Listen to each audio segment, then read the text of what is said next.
Shavua Tov. It's Motzei Shabbat Shmini. We've been in a few weeks of Corona isolation.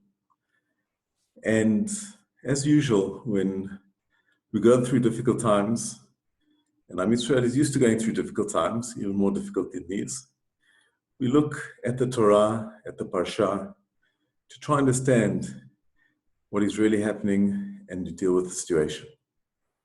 In the next few minutes, we'll look at Parshat Shmini, specifically at the death of Nadav and Avihu, two of the four sons of Aaron HaKohen, on what was meant to be the happiest and the most significant day in the desert and perhaps in the history of Am Yisrael. And together with this happiness and the significance was a very, very tragic day.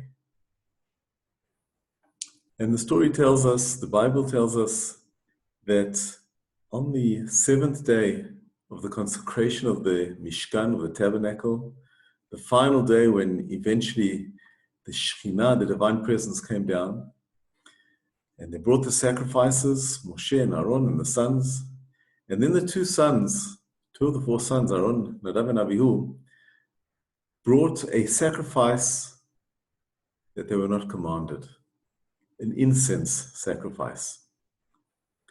And a fire came out from heaven and killed them, didn't burn their bodies outside, it burned their souls, and they died. And Moshe approaches Aaron and consoles him and said, we will not mourn them because the whole of Am Yisrael will mourn them. And the Gemara says that Moshe says to Aaron that Hashem said to me that Bikrovai Akadesh, that I, Hashem, will be hallowed with the people who are closest to me, with the holiest of people. And Moshe says to Aaron, I was sure that these two holy people would be either you or me. But now I see that on this day of the consecration of the tabernacle, the two people that were zoiche to have this consecration, to have this kirva, this closeness, were not Moshe and not Aaron and Nadav Avihu. So it seems like, from what Moshe is saying, that Nadav Avihu were on a higher level even than Moshe and Aaron. On the other hand, Chazal lists a whole lot of sins that they may have done that caused this tragic death. In fact, the Torah itself says that they took Eish Zara Shelo Tzivu. They took a fire that they were not commanded to do. You don't need to understand what that means. And then the rabbis in the Talmud, they say that they actually had been drinking wine and they weren't sober when they went in. And they learned this because immediately afterwards, the Torah talks about the Isur, the prohibition to drink any intoxicating liquids, beverages, before doing the avodah of the Beit HaMikdash. In fact, we learn the same thing, that before you teach Torah, one should refrain from drinking intoxicating beverages as well. Chazal go further, and they say that there were other sins that they have done. Some say that they taskened halacha in front of Moshe, in front of the teacher. And we know this is a isur, a serious isur. One is not allowed to go to his rabbi and say, what is the halacha? Another similar reason says, and this is terrible, says they used to walk behind the two, Nadav would walk behind Moshe and Aaron and said, when are these two old people going to die so that we can take over and do things like they should be done? Hard to believe that these are the same people that Moshe and Hashem says, Bikrovai Akadesh, these people are even holier than Moshe and Aaron. Other reasons, that they weren't married. They didn't want to get married or not have children, similar to that. And two other reasons related to each other, that they did this avodah without the full set of Bigdei Kuhuna, the priestly garments. And the final one is that they went into the temple and they did this avodah without washing their hands and feet, without doing the kiddush yadayim raglayim that is required for Kohen.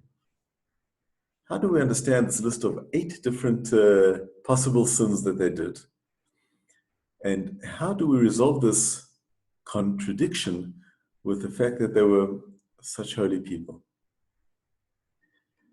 In order to understand it, I think we need to understand what this Eish Zara is. Remember, as we said earlier, this was the peak of excitement. It was happened just before or just after, according to most opinions, just after the revelation of Har Sinai. After the golden calf and Am Yisrael had been forgiven, we're given this mitzvah and we're working months and months and building this incredible structure of the Mishkan. Gold and silver and wealth and in the conditions of the desert. And eventually, after all this work and all this truma and giving of the people, the tabernacle is built. They come to the ceremony. They try to consecrate it for 7 days. It doesn't get there. Eventually, things start happening. Everything comes together. Imagine the elation. And these 2 men, Nadav and Avihu, were really, really great men. They had a fire burning in their souls. And this fire drove them. And this fire brought them to great, great heights. Even greater than Aaron and Moshe. But this same fire has a danger. And we have to know that even though we're driven and we're motivated and we're inspired by something coming from inside us, we have to always keep check of ourselves that what's coming from inside us is genuine, the Ratzon, the will of Hashem, and not the will of our inclination, our evil inclination. And what the 2 sons did, Nadav and Avihu, they went so far with their inner drive, even though it was positively motivated, they didn't check themselves with the checks that the Torah gives us to keep in track. And that's what Chazal said the first one was. Eish zara asher lo tzivu. The Eish was a good thing. But they should have asked Moshe. If they would have asked Moshe, he would have said, bring this Eish, it's Beseder. But because they didn't ask Moshe, it came from them, it didn't go through the normal channels of rabbi to pupil. And therefore it says, they were shtuye yain. What is shtuye yain? The Torah tells us, the Gemara tells us, Nichnas yain yotzei sod, because the gematria of sod and yain is the same number, is 70. When the wine comes in, the inner secrets come out, but sometimes without limit. When you're worshipping Hashem, you can drink wine, and you make Kiddushin wine, and you drink lots of wine on Purim, and it brings the inner side inside you. But when you're going to the Beit HaMikdash, you need the control. You need to know that even the fire that comes in you comes through the channels. And when they said, Mataya mutu shnei haskenim ha'elu, when will these 2 elderly people die? And we'll be able to take over again. They were breaking the chain of command. They were breaking the Mesorah, the Kabbalah, that the Torah comes down through the rabbi to the pupil.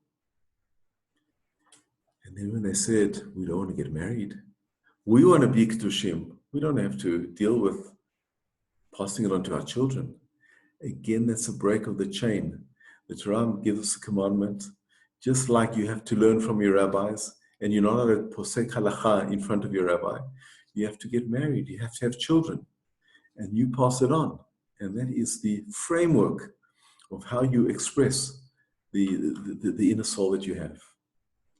And the final 2 sins that were given is that they were mechusrei begadim, that they went in without the full setting of clothing, without doing the ceremony of washing the hands and the feet that you need to do.